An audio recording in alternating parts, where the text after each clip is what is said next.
अस्सलाम वालेकुम नाज़रीन, मुबाहिसा में आप सभी का खैर मक़दम है। मैं हूं आपका मेज़बान सिगत बाकर। आज 30 दिसंबर है और कल 31 दिसंबर है, यानी 2024 कल ख़त्म हो जाएगा और 2025 में हम कदम रखेंगे। 2023 8 अक्टूबर से इसराइल की जानिब से गज़ा पर हमलों का सिलसिला शुरू हुआ था। वो सिलसिला अब भी जारी रहा, बल्कि 2024 के आखिर में, यानी ये जो दिन है, ये जो हफ्ता है, इसमें तो इंतहा हो गई। वैसे तो इसराइल की जानिब से मुसलसल गज़ा पर हमले किए जाते रहे। गज़ा के एक बड़े हिस्से को तबाह व ताराज कर दिया गया, मुकम्मल इंफ्रास्ट्रक्चर को जो है निशाना बनाया गया। 46,000 से ज़ायद शहादतें हो चुकी हैं और 1,20,000 से ज़ायद ज़ख्मी हैं और हज़ारों की तादाद में लोग लापता हैं, जिनके बारे में ये ख़दशा ज़ाहिर किया जाता है कि इनमें बेशतर की जो है शहादतें हो गई हैं। और बड़ी आबादी, बल्कि 1/3 आबादी हम कहेंगे कि वो ख़ुद अपने ही ज़मीन पर वो बेघर होकर रह गए हैं। और गज़ा का जो हाल है, जो सूरत हाल है, इस पर अक़वाम मुत्तहिदा की जानिब से बहुत सारी मीटिंग्स हुई, इजलास हुए, हंगामी इजलास हुए, क़रारदादें मंजूर हुई, इसराइल को रोकने की बात की गई, सब कुछ हुआ आलमी सतह पर। लेकिन सारी सरगर्मियाँ सिर्फ ज़ुबानी जमा खर्च साबित हुई, इसके अलावा और कुछ भी ज़मीनी सूरत हाल यानी उसको चेंज नहीं कर पाई। तो आज के इस प्रोग्राम में हम बात करेंगे, एक तो गज़ा की जो सिचुएशन है, जो सूरत हाल है। अब भी हम जब बात कर रहे हैं, पिछले 24 घंटों के दौरान 40 से ज़ायद शहादतें हो गई हैं और मज़ीद इंतहा इसराइल की ये हो गई है कि वो अब तक अस्पतालों को तो निशाना बनाता रहा, लेकिन अब बिलखुसूस यानी बचे कुचे कमाल अदवान अस्पताल की अगर हम बात करें तो किस तरह से वहाँ आगजनी की जाती रही, किस तरह से हमले किए जाते रहे। पिछले चंद घंटों की अगर हम बात करें तो इंतहाई दिल खराश, दिल बर्दाश्ता मनाजिर इस अस्पताल से सामने आए हैं। इस अस्पताल के जो डायरेक्टर हैं, उनको अपनी तहवील में लेकर इजरायली फोर्सेस ले गए और फिर कई मेडिकल स्टाफर्स जो हैं उनको भी जो है अपनी तहवील में ले लिया। मरीजों पर हमला हुआ, ज़ख्मियों पर हमला हुआ। जो कुछ सूरत हाल है, इंतहाई दिल खराश, दिल बर्दाश्ता मनाजिर सामने आ रहे हैं पिछले 24 घंटों के दौरान। अब हम ये देखेंगे कि न सिर्फ गज़ा की सूरत हाल, बल्कि गज़ा के साथ साथ जो गज़ा कि इस क़त्ल आम के हवाले से, जो इसको रोकने के हवाले से, या फिर इस मामले में हम कहेंगे कि जो डायरेक्टली और इनडायरेक्टली जो इन्वॉल्व हैं, चाहे वो इसराइल की हिमायत में हो या फिर इसराइल की मुखालिफत में हो, तो उन ममालिक का मौक़िफ़ इस वक्त और इसके साथ साथ जिनको प्रॉक्सीज कहा जाता है या फिर जिनको मज़ामत कार समझा जाता है, उनकी जानिब से जो कुछ सरगर्मियाँ हैं और जो खित्ते में गज़ा के क़त्ल-ए-आम के साथ साथ जो कुछ खित्ते पर इसके असरात हो रहे हैं, उस पर भी हम बात करेंगे। सीरिया की भी हम बात करेंगे, यमन की भी बात करेंगे, ईरान की भी बात करेंगे और उन ताकतों के रोल की भी बात करेंगे, जिसमें तुर्की है, जिसमें रशिया है, जिसमें अमेरिका है। तो अगरचे मौजू बड़ा तवील है और दर्द बड़ा शदीद है, लेकिन इसके बावजूद हम कोशिश करेंगे कि इस मुख्तसर से वक्त वाले प्रोग्राम में हम इहाता करें और समझने की कोशिश करें कि एक्चुअल मामला क्या है और सिचुएशन क्या है और क्या कुछ हो रहा है गज़ा में और इसके असरात क्या हो रहे हैं और किसका क्या रोल है, जो जाहिर है और जो छुपा हुआ है। मेरे साथ इस वक्त फ़ोन लाइन के ज़रिए जुड़ चुके हैं दिफाई व सियासी तज्ज़ियाकार प्रोफेसर, अलीगढ़ मुस्लिम यूनिवर्सिटी, मोअज़्ज़ज़ मेहमान डॉक्टर अर्शी खान साहब। डॉक्टर साहब अस्सलाम वालेकुम। वालेकुम अस्सलाम। डॉक्टर साहब, मैं जानना चाहूँगा, अभी से मैं ज़रूर आगाज़ करूँगा, उसके बाद फिर हम बिल्कुल 2024 का भी जो हाल रहा मुकम्मल तौर पर उस हवाले से भी बात करेंगे। लेकिन कमाल अदवान अस्पताल से डॉक्टर साहब बड़ी दिल खराश यानी मनाजिर, दिल बर्दाश्ता मनाजिर सामने आ रहे हैं। डॉक्टर साहब क्या कहेंगे, मतलब इंतहा हो रही है क्या, किस तरह से सिचुएशन को आप देख रहे हैं डॉक्टर साहब?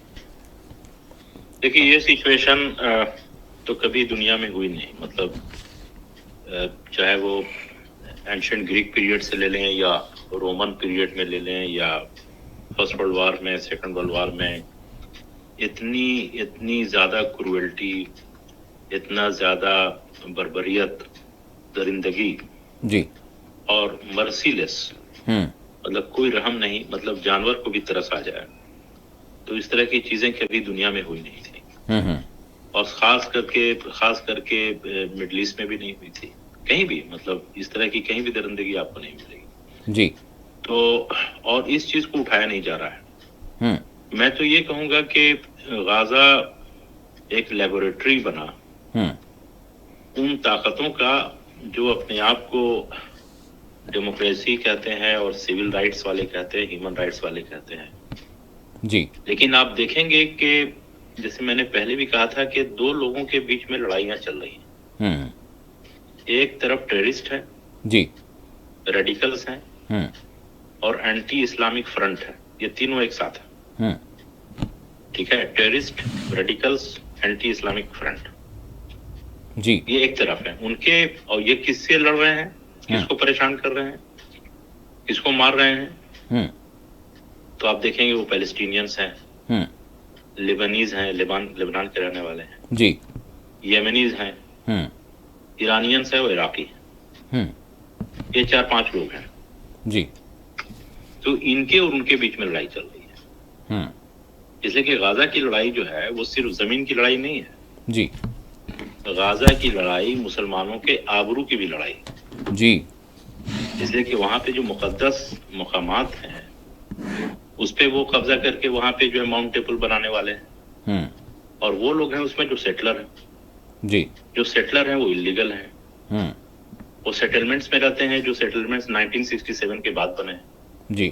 तो तमाम सेटलमेंट्स को इंटरनेशनल कोर्ट ऑफ जस्टिस और यूरोपियन यूनियन के जुडिशरी ने भी कहा कि भाई ये इलीगल है। यही लोग आज के डेट में मिनिस्टर हैं जी। ठीक है, और यही लोग वहां बार बार जाकर के जो भी स्टेटस को था पूरे पैलेस्टाइन में वो डिस्टर्ब हो गया। स्टेटस को का मतलब जो एज ऑन वेयर बेसिस, जी, जैसे वहां पे मस्जिद अक्सा में जब लोग जाते थे बैतुल मुकद्दस के कंपाउंड में, जी, जी। तो उसमें ये भी जाते थे आपके यहूदी, तो ये जा करके वहां पे खामोशी से जा करके वो दीवार के पास चले आते थे। जी, जी। अब वहां पे ये बदमाशियां कर रहे हैं, आज से नहीं कई साल से कर रहे हैं, लेकिन इसकी रिपोर्टिंग नहीं होती रही। जी। तो ये जो पूरी लड़ाई है ये तो कहा जाता है कि तेल की लड़ाई है, फलां की लड़ाई है, फलां की लड़ाई है। जी। देखिए इन्होंने मुसलमान को तो बहुत काफी तबाह कर दिया। भाई लीबिया तबाह हो गया, इराक तबाह हो गया, सीरिया तबाह हो गया, ईरान ऑलरेडी अंडर सैंक्शन है जी। और आपके इजिप्ट कंप्रोमाइज कर गया। वहां पे जो भी सरकार जैसी भी थी उसको भी खत्म किया गया, अपने मातहत वाले लोगों को लाया गया। जी। तो वहां पे मुसलमानों की ताकत को तो खत्म किया गया। अब ये लड़ रहे हैं मतलब मुसलमानों के फेथ से। जी, जी। अब फेथ वाले लोग कौन हैं? वो ईरानियन हैं, वो फलस्तीनी हैं, वो हुथी हैं। जी। ये वो लोग हैं जो अपने धर्म को मानते हैं। भाई हर आदमी का, जैसे कोई भी आदमी उसका अपना धर्म है, अपना फेथ है, उसको मानने का अधिकार है उसको, यकीनन। और हर आदमी ये जो है अपने धर्म को जितना अच्छे से माने उतनी अच्छी बात है। और कोई भी आदमी अगर किसी दूसरे धर्म के लोगों को या उसके चीजों को बर्बाद करेगा तो उसको दुख होगा ना, वो सामने लड़ेगा ना। जी।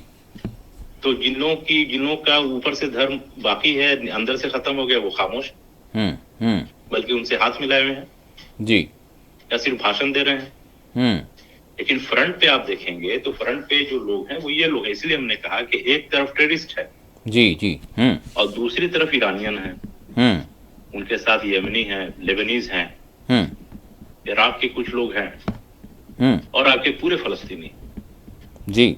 कोई भी आदमी, दुनिया का कोई भी आदमी अगर फलस्तीनियों को टेररिस्ट बोलता है तो उससे बड़ा कोई टेररिस्ट नहीं। भाई उन्हीं की जमीन पे इजराइल बना हुआ है। जी हाँ। इजराइल आया कहां से? यकीन। इजराइल जो बना हुआ यूनाइटेड नेशन पार्टीशन प्लान के बिल्कुल खिलाफ बना हुआ है। पार्टीशन प्लान में तो ये था कि जो अराउंड 50% जो टेरिटरी होगी, 52% जी, पूरे फलस्तीन की, उस पे इजराइल बनेगा। और ये कहा गया कि जेरूशलम जो था वो इंटरनेशनल सिटी बनने वाला था जी, जो यूनाइटेड नेशन के तहत होता। यूनाइटेड नेशन उसको एडमिनिस्टर करती जी, या यूएन बॉडी एडमिनिस्टर करती, उसको भी इसने ले लिया। पूरे फलस्तीन को इसने हड़प कर लिया। आपने देखा ना ये जी। इसके अलावा आप देखेंगे कि जो सीरिया की जमीन है उस पे जो है इसके कब्जे बढ़ गए। और आप देखेंगे कि जो साउथ जो लेबनान है वहां पे भी ये तोड़ फोड़ और आगजनी ये कर रहा है, जो भी दहशतगर्द ताकत है जी। और इनके कोई बॉर्डर तो है नहीं। इन्होंने अभी तक कोई भी बॉर्डर जो है उसको मतलब सर्टेन नहीं किया कि ये मेरा बॉर्डर है। इसलिए इन्हें पता है कि इन्हें बॉर्डर बढ़ाना है। गलत तरीके से ये पैदा हुए जी और थ्रू आउट गलत कर रहे हैं। भाई जैसे ही ये अपने मुल्क को इन्होंने बनाया, उसी जमाने में, उसी एक साल में करीब 7.5 लाख लोगों को बेघर कर दिया जी। 500 से ज्यादा गांव को खाली करा दिया। कई सारे लोग जो है आपके ऑस्ट्रेलिया में बसे हुए, वहां बसे हुए, भागे हुए जी। उसी जमाने में यूनाइटेड नेशन ने सिक्योरिटी जनरल असेंबली ने रेजोल्यूशन पास किया था जी। मेरे ख्याल से उसका नाम है 194 या 181 जी। इसमें कहा गया राइट टू रिटर्न, मतलब जो फलस्तीनी के घर वहां छोड़ के आए थे उनका भी अधिकार है कि वो रिटर्न करें जी। इनकी तमाम चीजों को ये नहीं मानता है। तो ये जो चीजें वहां पे हो रही है, जो हॉस्पिटल में अभी हुआ जी, कमाल अदवान हॉस्पिटल में, हाँ, तो ये हर हॉस्पिटल में कहता है कि वहां पे जो है टेररिस्ट है, वहां पे उनका बेस है, वहां पे उनका कम्युनिकेशन सेंटर है जी, और हर आदमी इसको टेररिस्ट नजर आता है। इसलिए आपको याद होगा कि जो 7 अक्टूबर का मामला हुआ था जी, उसके बाद इजरायली कई मिनिस्टर्स ने कहा कि हर एक आदमी वहां का टेररिस्ट है। तो पहले से वहां पे किए हुए हैं। उसके बाद इन्होंने कहा कि सब ह्यूमन नहीं है, इंसान ही नहीं जी। अब इंसान नहीं है तो इनको मारना है फिर। उसके अलावा आप देखेंगे कि जो इन बदमाशों ने जो अपना एजुकेशन सिस्टम बनाया है जी जी, इसमें ये बच्चों को ये तालीम दे रहे हैं कि इनका जो स्टेट है वो खुदा है। इनका जो इलीगल स्टेट है वो खुदा है। अब खुदा को कोई क्वेश्चन तो कर नहीं सकता है, जिसका भी जो खुदा होता है उसको कोई क्वेश्चन नहीं करता है जी। तो इस तरह से उन लोगों ने पागल बना दिया एजुकेशन सिस्टम डाल करके। इसीलिए आपने देखा होगा कि घर तबाह हो रहे हैं, ये लोग खुशी मना रहे हैं जी। यहाँ तक कि जो पब्लिक ओपिनियन थी वो भी अब जो है वो काफी एंटी पैलेस्टीनियन है आज के डेट में जी जी। ये दूसरी बात है कि वहाँ के जो लोग हैं वो प्रोटेस्ट कर रहे हैं कि भाई जो बंधक हैं 100 लोग, उनको छुड़ा दिया जाए जी। लेकिन इसके साथ साथ वो फलस्तीन के खिलाफ भी हैं वो। तो पूरे लोगों को इसने जो है जैसे शराब पिला के लोगों को जो है वो दिमाग को खराब कर दिया जाए जी जी, इसी तरह से वहाँ के पब्लिक ओपिनियन को भी इसने डिस्टॉर्ट कर दिया है। इसके अलावा आप जानते हैं कि अमेरिका को इसने जो है अपना प्रॉक्सी बना लिया है जी। भाई अमेरिका में कौन आदमी स्टेट डिपार्टमेंट का होगा, कौन आदमी आपके डिफेंस सेक्रेटरी होगा, कौन जो है वहाँ के इंटेलिजेंस सर्विस का हेड होगा, वो वहां से डिसाइड तो होता नहीं। उसको सारी जो है इजराइल लॉबी डिसाइड करती है जी। एक एक एमपी जो है वहाँ का, आपके मेंबर ऑफ पार्लियामेंट होते हैं, सीनेट को या हाउस ऑफ रिप्रेजेंटेटिव को जी जी, एक एक लोगों पे मतलब मोर देन 70% लोगों पे इनका जो है इनकी पकड़ है। इनको ये फॉलो करते हैं जी।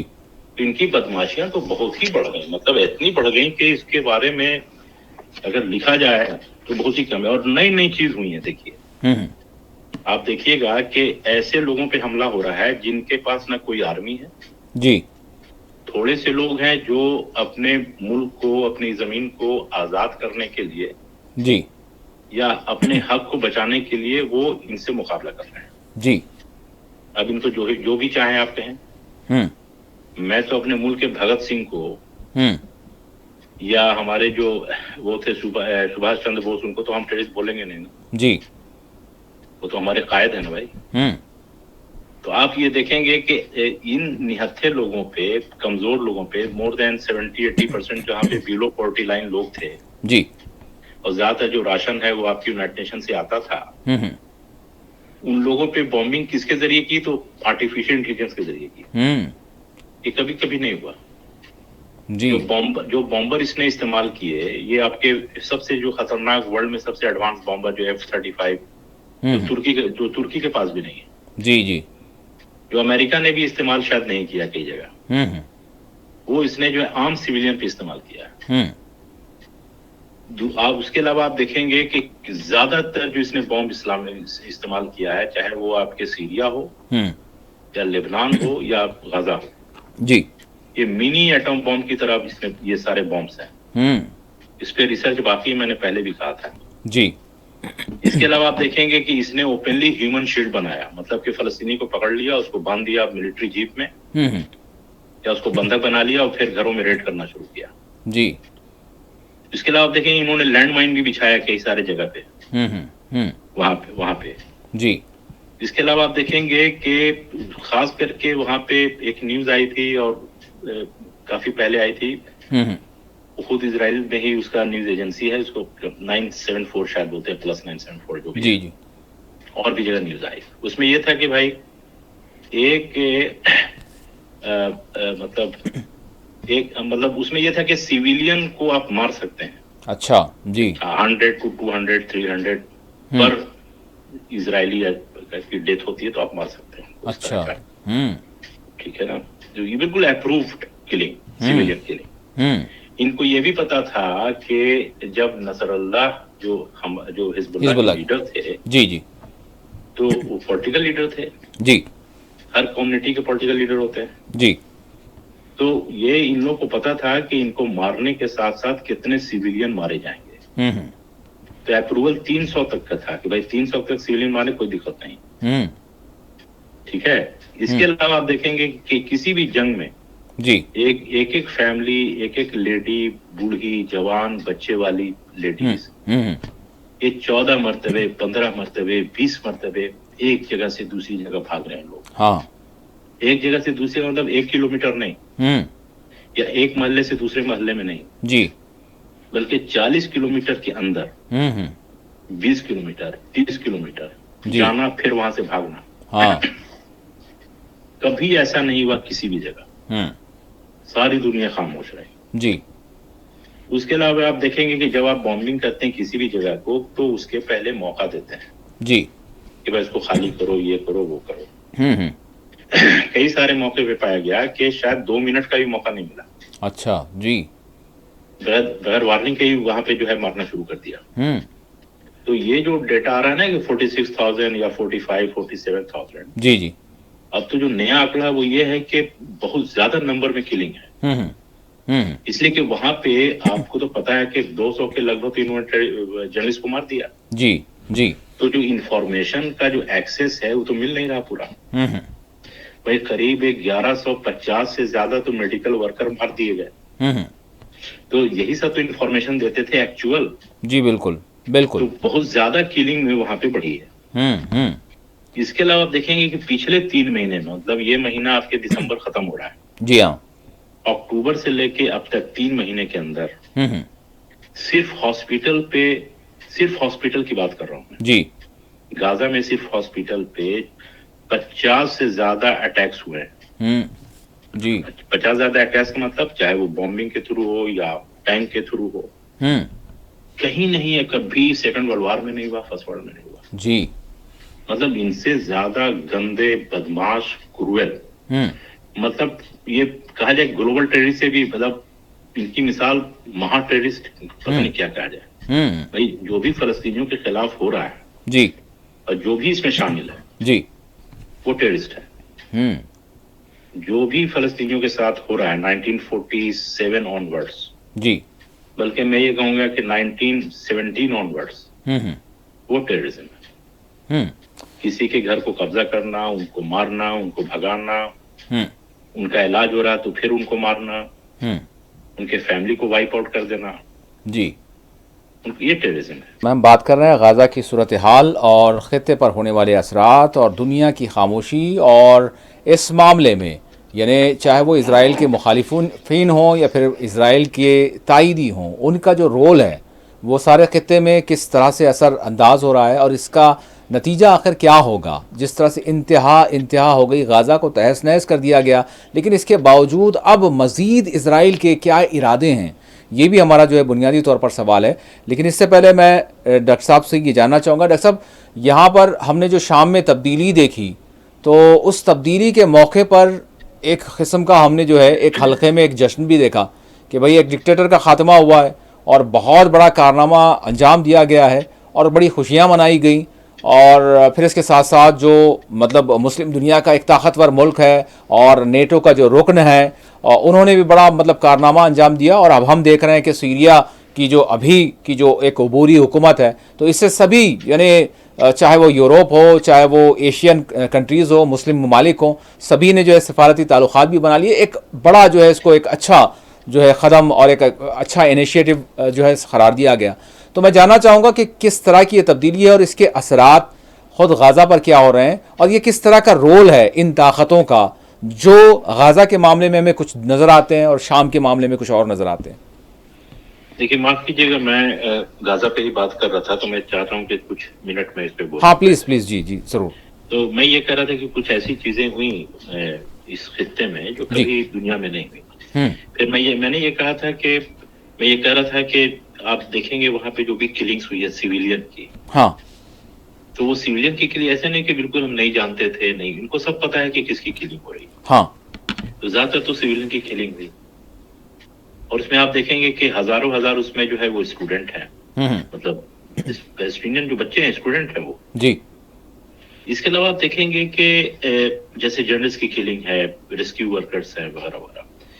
इसके अलावा आप देखेंगे कि एक अभी स्टेटमेंट आया एक यूनाइटेड नेशन हाई ऑफिशियल्स का कि पिछले अभी कुछ महीनों में जी 120 मर्तबे से ज्यादा, मोर देन 120 टाइम्स, जी इन्होंने फूड और मेडिकल सप्लाई के लिए रिक्वेस्ट डाली, और जो इजरायली मिलिट्री है विद इन गाजा उसने रिफ्यूज कर दिया जी 120 टाइम्स। आपने कभी नहीं सुना होगा कि आपने देखा होगा कि भाई 1971 में वॉर हुई थी पाकिस्तान और इंडिया के बीच में। जी जी। तो बहुत सारे कैदी जो पाकिस्तान के वो इंडिया की जेल में भी थे, थे ना, फिर कई साल के बाद वो फिर छूटे जी। लेकिन वहां पे जो फलस्तीनी को पकड़ा गया जी इजरायली जेल्स में, तो कई को तो सेक्सुअली अब्यूज किया आपने, और फिर वहां के लोगों ने इस पे जश्न मनाया। इसके अलावा भी हुआ ये है कि देखिए साउथ गाजा में जो आपके इजिप्ट से मिल रहा है जी, वहां पे इसने कहा कि बड़े बड़े टनल्स हैं और वहां से हथियार आ रहे हैं, फरार हैं, मतलब कि इजिप्ट से, जिसको बोलते हैं फिलाडेल्फी कॉरिडोर जी। वहां पे अपने पूरे मिलिट्री को वहां पे डाल दिया इसने। इसके अलावा आप देखेंगे कि बिल्कुल बीच के नीचे, मतलब गाजा सिटी के ठीक थोड़ा सा साउथ में, मिडिल ऑफ गाजा कहा जाए जी, वहां पे इसने कॉरिडोर डेवलप किया है। वो कॉरिडोर एक बनाया है, मतलब कॉरिडोर का मतलब एक रोड बनाया है जी, या एरिया को अपने कब्जे में लिया है, जिसकी चौड़ाई 4 से 7 किलोमीटर तक की है। अच्छा जी। ठीक है, और ये शुरू होता है आपके इजराइल से, मतलब इजराइल का वो एरिया जो गाजा से मिल रहा है, हाँ हाँ जी, और वो खत्म होता है आपके मेडिटेरियन सी में। हाँ इसका मतलब है कि जो नॉर्थ गाजा है और साउथ गाजा है, हाँ हाँ और जो गाजा सिटी है बिल्कुल अलग हो गया जी। तो इसको बोलते हैं नेतजारिम कॉरिडोर। अच्छा जी वहां पे किसी जमाने में 2005 के पहले जी, वहां पे जो यहूदी बस्तियां थी, 21 सेटलमेंट थे ना वहां पे यहूदियों के, हाँ हाँ तो उसमें एक सेटलमेंट था, उसका नाम था नेतजारिम जी, उसी के नाम पे ये कॉरिडोर उसने बनाया है। इसको बोलते हैं axis of death. Axis of death का मतलब ये हुआ कि कोई भी अगर आदमी भाग रहा है बॉम्बिंग से नॉर्थ में जी, तो नेचुरली वो कॉरिडोर को क्रॉस करना है उसको, या कॉरिडोर के पास आएगा तभी वो नीचे आएगा जी, तो वहां पे उसको मार दिया गया। आप समझ रहे हैं मेरी बात जी, इसलिए कि इस कॉरिडोर के अंदर में जो ये जो पूरा एरिया इन्होंने जो बीच का काट लिया है अपने पास, हाँ हाँ, तो इसका जो पूरा कवर्ड एरिया है उसको बोलते हैं 47 स्क्वायर किलोमीटर। अच्छा जी, ऑफ पूरे गाजा का, हाँ हाँ, बल्कि पूरे गाजा का 13% इन्होंने सिर्फ बीच में कब्जा कर लिया है। अच्छा जी, ठीक है ना, और इसके अंदर जी, कई सारे मिलिट्री आउटपोस्ट है, मतलब 12 से ज्यादा मिलिट्री आउटपोस्ट है। आउटपोस्ट का मतलब वहां पे जीप है, टैंक है, ड्रोन से, बहुत सारी चीजें हैं। इसके अलावा 4 स्पेशल इनके बेस हैं जिसके जरिए किसी भी गाजा के किसी भी एरिया में अटैक कर सकते हैं जी। ठीक है ना, तो ये चीजें आपके वहां पे मैं जो गाजा से रिलेटेड है जी हाँ, ये अभी प्रेजेंट है। जी हाँ, सीरिया के बारे में, जी, सीरिया के बारे में आप देखेंगे कि जो सीरिया की लीडरशिप अभी आई है, हाँ, तो इस लीडरशिप से ये पता चल रहा है जी, कि लीडरशिप जो है इससे ज्यादातर फायदा इजराइल को हुआ। ये ऐसा लगता है कि इसराइल के ही लिए, हालांकि हो सकता है सही नहीं हो मैं जो बोल रहा हूँ जी, लेकिन इससे जो फायदा नजर आ रहा है वो इसराइल को फायदा है। वह इसराइल बहुत आसानी से वहां जाके बैठ गया जी।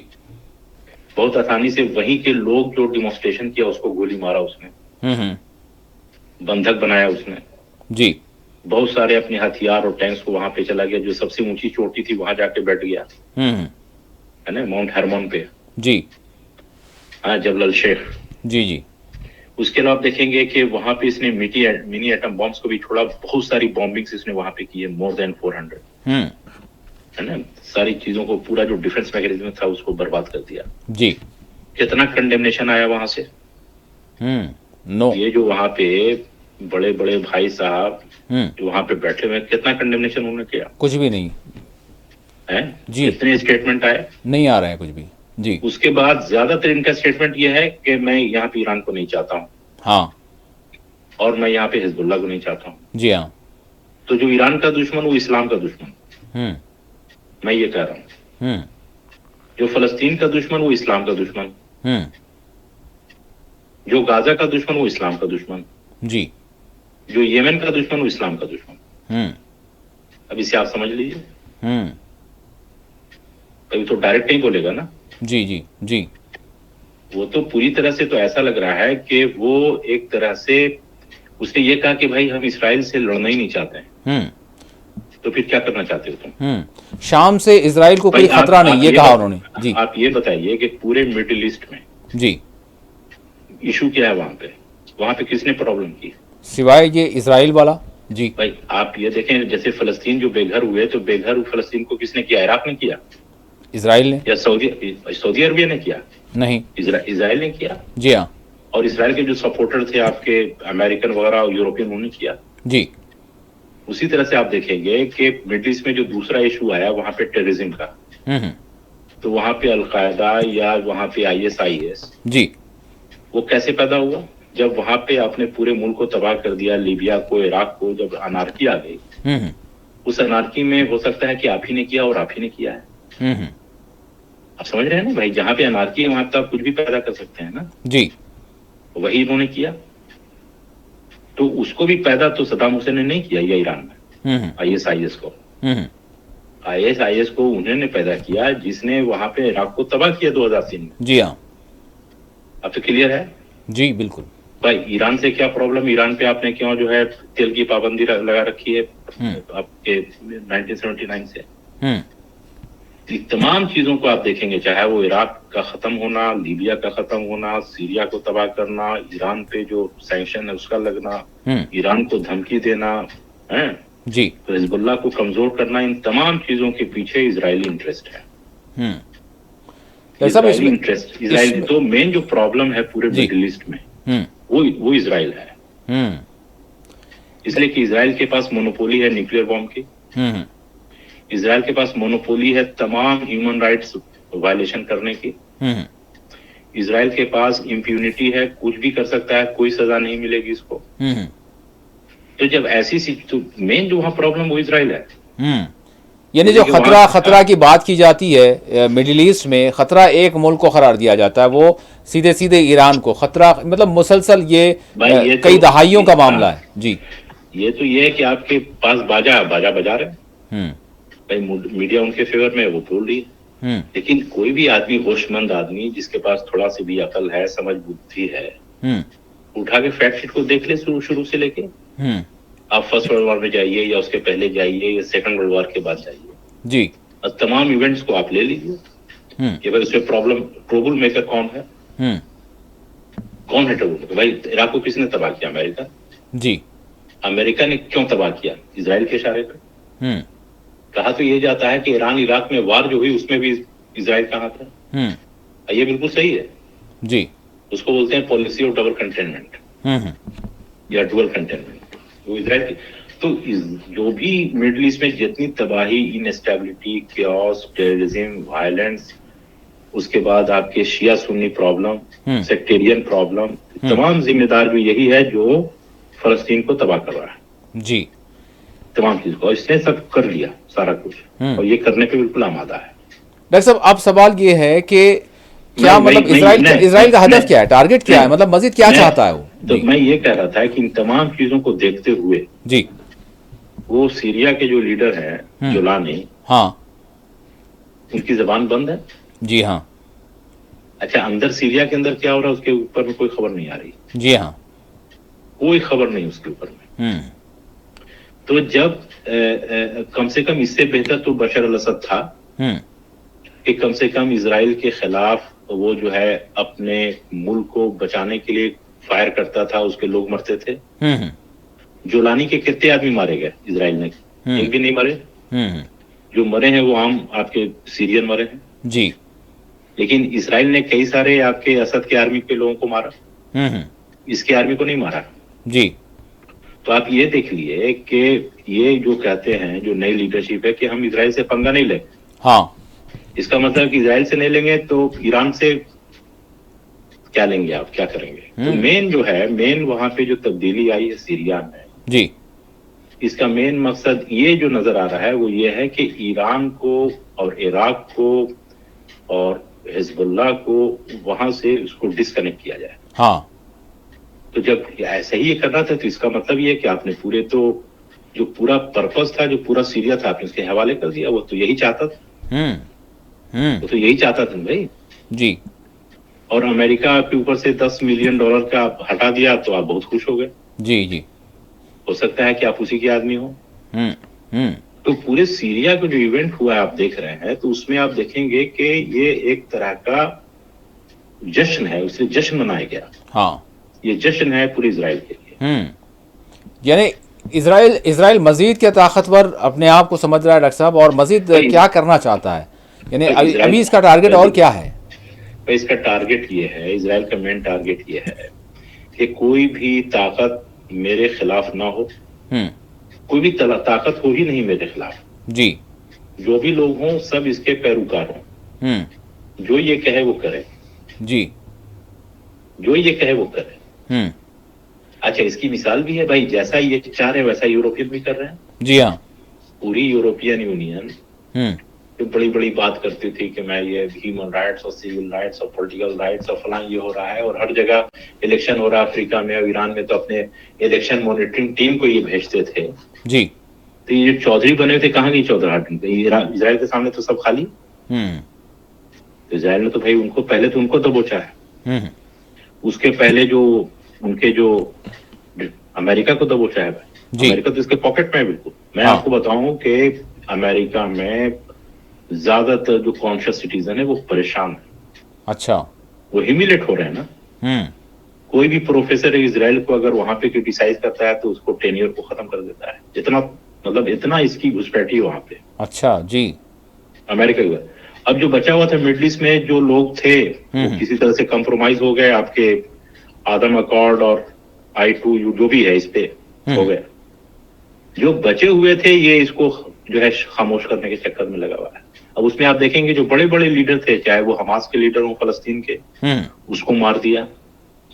2004 में आपके जो यासिर अराफात थे उनको जो है जहर खिलाया गया, मारा गया जी। बड़े अच्छे बड़े स्टाइल से। जो हिजबुल्लाह के लीडर थे उसको मार दिया जी। ईरान के दो बड़े लोग आपके प्राइम मिनिस्टर और फॉरेन या प्रेसिडेंट और फॉरेन मिनिस्टर, इनकी सस्पिशियस किलिंग हुई जी। 16 से 17 आर्मी जनरल्स को मारा गया ईरान के जी। हाँ, बड़े बड़े साइंटिस्ट को इन्होंने मारा।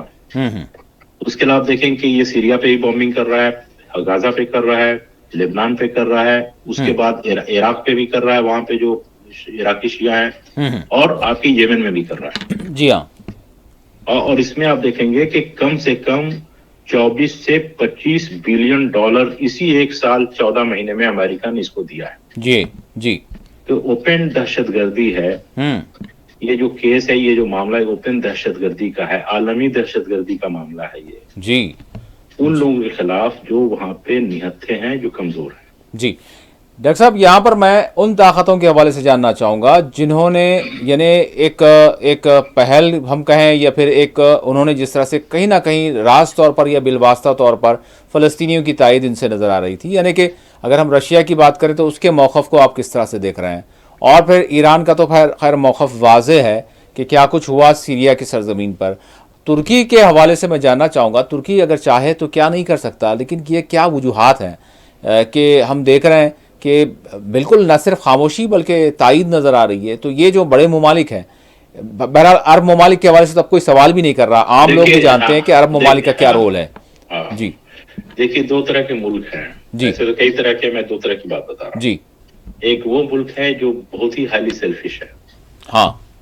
इनको नेशनल इंटरेस्ट का नाम देते हैं, सेल्फिश है, मतलब उनका अपना सेल्फ इंटरेस्ट है। हम्म और एक कुछ ऐसे लोग हैं जो सेल्फलेस हैं। हम्म उसमें ईरान है, हम्म। उसमें जिम्बाब्वे है, जी उसमें साउथ अफ्रीका है, जी।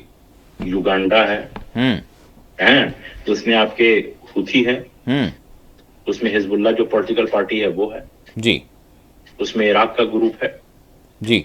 ये वो लोग हैं जो सेल्फलेस है, मतलब वो सिर्फ अपना इंटरेस्ट नहीं देखते, हम्म। वो खित्ते का भी इंटरेस्ट देखते हैं, लोगों का भी इंटरेस्ट देखते हैं। जी। मैं इसकी बात कर रहा हूँ। हम्म। और उसी तरह के कुछ लोग हैं, आपने देखा होगा कि अमेरिका में कम से कम 12 से 15 लोगों ने, जो बड़े हाई ऑफिशियल से, उन्होंने रिजाइन दे दिया है, क्योंकि अमेरिका की पॉलिसी से वो एग्री नहीं कर रहे थे जो इजराइल के साथ वो कर रहा है, जी जी। मतलब फलस्तीनियों के खिलाफ में। हम्म। और एक वो लोग हैं जिनका अपना सेल्फ इंटरेस्ट है, उससे वो ज्यादा देखते नहीं, जैसे उसमें चाइना भी है। हाँ हाँ। भाई चाइना पे अगर कोई बात आती है ताइवान पे, तो वो खड़ा हो जाएगा लड़ने को, अदरवाइज कोई मतलब नहीं, जी हाँ। खाली भाषणबाजी। हाँ उसी तरह से आपकी रशिया है। हाँ। हाँ। आप रशिया के डायरेक्ट अगर आप डैमेज करते हैं, इसलिए कि रशिया का इंटरेस्ट है वो जो ईस्टर्न पार्ट है यूक्रेन का, हम्म। तो रशियन स्पीकिंग माइनॉरिटी उसमें रहती है, डोनबास रीजन में। जी। तो वही लोग हैं, वो रशियन ही है बेसिकली। हम्म। तो रशिया का अपना सिर्फ सेल्फ इंटरेस्ट है। जी। इससे इसके या ज्यादा देखा भी कि रशिया का इंटरेस्ट आपके जॉर्जिया में है, और यूक्रेन में डोनबास में है, इस तरह से। जी। उसी तरह से आप देखेंगे जो है तुर्की हो या अजरबैजान हो, तो तुर्की का मतलब है कि भाई तुर्की चाहता है कि मेरा बॉर्डर बिल्कुल सेफ रहे, हाँ। और जो कुर्दिश फोर्सेस हैं वो इस पोजीशन में ना आए कि हमें थ्रेटन करें, हम्म। वो भी सेल्फ इंटरेस्ट में चल रहे हैं। भाषण की चीजों पे बहुत सारी चीजें चल रही हैं। जी एक्शन के लेवल पे जी। यूनाइटेड नेशन फेल कर गया, सिक्योरिटी काउंसिल फेल कर गया, यूरोपियन यूनियन फेल कर गया, जी। और अमेरिका की जितनी आपके लिबर्टी, स्टैच्यू ऑफ लिबर्टी और ह्यूमन राइट्स और पीस और सिक्योरिटी और स्टेबिलिटी, सबके जितने नारे थे, जी। जस्टिस और ऑनेस्टी के, सब खत्म हो गए। सबने देख लिया कि कौन लोग हैं ये। हम्म। तो जो फ्रंट पे लोग आए, जी। वो आपके तो यही लोग तो आए भाई। हमास है, हिजबुल्लाह, हमास एक पॉलिटिकल पार्टी है, हिजबुल्लाह जी। पॉलिटिकल पार्टी है। जी। ईरान एक स्टेट है, इराक में कुछ लोग हैं, और आपके एक बहुत बड़ा तबका है यमन का जो हूथी है। जी। एक्शन के लोग पे यही है। और इनमें भी सारे लोगों को डैमेज किया गया भाई। उधर से आपके ब्रिटेन भी उसको बॉम्बिंग कर रहा है, हूथी को। अमेरिका भी कर रहा है, इजराइल भी कर रहा है। जी। ये तीनों लोग कर रहे हैं। इसके साथ आप ये देखेंगे कि इसी बीच में आपके रशिया के खिलाफ भी सैंक्शन को बढ़ाया गया। जी हाँ। ईरान के खिलाफ भी सैंक्शन को बढ़ाया गया, जबकि सैंक्शन लाना चाहिए था इस पे जो दहशतगर्दी कर रहा है आपके फलस्तीन के खिलाफ। जी। बल्कि उसको उस पर सैंक्शन नहीं, बल्कि सैंक्शन तो है ही नहीं उसके ऊपर, उसको और इमदाद दी जा रही है। जी जी। इमदाद देने वाले कौन है? जर्मनी है, इंग्लैंड है, सॉरी यूके और आपके अमेरिका है। अब बाकी आपके डिप्लोमेटिक सपोर्ट अंदर से तो वैसे भी लोग हैं जो मुनाफिकीन, मुनाफिकीन मतलब कि ऐसे लोग हैं जो पीस की बात करते हैं, वो पीस चाहते नहीं, वो सिर्फ अपनी गद्दी चाहते हैं। यही दो तरह के लोग हैं, दो तरह के स्टेट्स हैं, मोटा मोटी मैक्रो लेवल पे। जी। तो इसमें आप देखेंगे भाई, अभी जो सिचुएशन है फलस्तीन को बचाने के लिए, जी, वो सिर्फ एक ही चीज है जिसमें वो उनको बचाया जा सकता है, वो एक्शन। जिस तरह से वो मार रहे हैं तो उसको कोई रोकने वाला बने। जी। जितना वो डैमेज कर रहे हैं आम लोगों की वहां पे गाजा में, हाँ। उसी तरह का डैमेज अगर उनके यहाँ हो गया तो रुक जाएंगे वो। जी। आप समझ रहे हैं ना? जी। जैसे उन्होंने 5 मरतबे पीट दिया फलस्तीनी को, तो 2 मरतबे ये पीटा जाएंगे तो ये ठीक हो जाएंगे। जी। तो जब ये एक्शन, तो ये सिर्फ एक्शन, तो एक्शन लेने वाले लोग हैं अभी वहां पे, ले रहे हैं। हो सकता है इसके तादाद में इजाफा हो। जहां तक रशिया की बात हो, तो रशिया के पास कोई डिफाइंड पॉलिसी नहीं है आपकी इजराइल के खिलाफ। जी हाँ। वो इजराइल से आज के डेट में मिल के ही चल रहा है, जहां तक है वो इसके सीरिया के केस में। जी। तो सीरिया में साउथ में रशिया का बेस है, नवल बेस है। हाँ। तो इसके लिए वो चाहता है कि हम इसराइल को छेड़छाड़ नहीं करें। हम्म तो रशिया भी एक डरपोक कंट्री है। हम्म रशिया के पास ताकत है, जी लेकिन वो डरपोक कंट्री है, हम्म कवर्ड। चाइना के पास ताकत है, वो डरपोक है। जंग हिम्मत से लड़ी जाती है, वेपन से नहीं लड़ी जाती। एग्जैक्टली। मैं आपको बता रहा हूँ। डॉक्टर साहब अब बिल्कुल हमारे पास 5 मिनट रह गए, तो मैं आपसे जानना चाहूँगा कि आप किस तरह से देख रहे हैं गाज़ा की जो सिचुएशन है, अब हालात किस तरफ, मतलब एक ये भी मौका हमने देखा था कि लिबनान के साथ हिजबुल्लाह के साथ जो कुछ हो रहा था तो एक बड़ी जंग होगी खित्ते में, तो अब जब मज़ाहमत, क्या मज़ाहमत बाकी रही है कि ये भी सवाल है, और साथ ही साथ जब मज़ाहमत को तकरीबन इसने जो है यानी कहीं ना कहीं जक पहुंचाया है, और कहीं ना कहीं जो इसके मुखालिफिन थे इनको मुख्तलिफ हिस्सों से, यानी अगर सीरिया से देखें हम वहाँ से निकाल दिया है, तो अब इसके मद्दे मुकाबिल अगर कोई नहीं है तो मतलब हम ये समझ सकते हैं कि अब चंद दिनों के बाद जो है इसराइल अपनी जो भी उसकी हम कहेंगे कंट्रोल हासिल कर लेगा, और फिर उसके बाद मुकम्मल जो है उसका तसल्लुत हो जाएगा, और कोई ऐसी खित्ते में जंग या मज़ाहमत नज़र नहीं आएगी, या फिर अब भी जो है मज़ाहमत जारी है और कोई भी कुछ भी सूरत हाल हो सकती है। किस तरह से आप देख रहे हैं? देखिए, ऐसा है कि ना हमास खत्म हुआ है, ना हिजबुल्लाह खत्म हुआ है जी, ना हूथी खत्म हुए हैं। एक वक्त आएगा कि इनके बम, इजराइल के बम खत्म हो जाएंगे, ये खत्म नहीं होंगे। इसलिए कि मैंने कहा हिम्मत वाली बात जी, हिम्मत से जंग लड़ी जाती है यकीनन। मिडिल ईस्ट में जो जंग है वो आपके राइट और रॉन्ग के बीच में है। हाँ, दहशतगर्दों के बीच में है, और जो दहशतगर्द के शिकार हैं उनके बीच में है। ये जंग लंबी चलेगी जी। वहां पे मज़ाहमत या रेजिस्टेंस अभी बरकरार है। अगर रेजिस्टेंस नहीं होता तो इजरायली बॉम्बिंग नहीं होती। आप ये देखिए कि पिछले 2 महीने से जी मैसिव किलिंग हो रही है फलस्तीनियों की। वहां पे डेली 50-100 ये हो रही है। मैसिव किलिंग की बात कर रहा हूं मैं, इंजुरीज की बात नहीं है। तो अगर वहां पे रेजिस्टेंस खत्म हो गया तो भाई बॉम्बिंग की क्या जरूरत है? हाँ, ये बात है। फिर कॉरिडोर क्यों बना रहे हो वहां पे? डिफेंस अपना बेस क्यों बना रहे हो? जब इतना ताकतवर हो तो तुम्हारे जो होस्टेज है वो क्यों नहीं छूटे? अच्छा, एक चीज मैं ये भी बता रहा था कि जी, ये जो न्यूज में नहीं आई, अरब में तो आई, जैसे लेबनान में आई ये चीज कि इजराइल ने ऐसी जगह पे बॉम्बिंग की है इधर पिछले 1 महीने में जी, जहां पे ज्यादातर उनके होस्टेज थे। अच्छा जी, ताकि वो मारे जाए। न रहे बांस न बजे बांसुरी। और जब होस्टेज होंगे नहीं तो वहां पे प्रोटेस्ट भी नहीं होगा कि भाई सब खत्म हो गया। तो वहां पे प्रोटेस्ट वहां पे है। वर्ल्ड में भी मज़ाहमत चल रही है।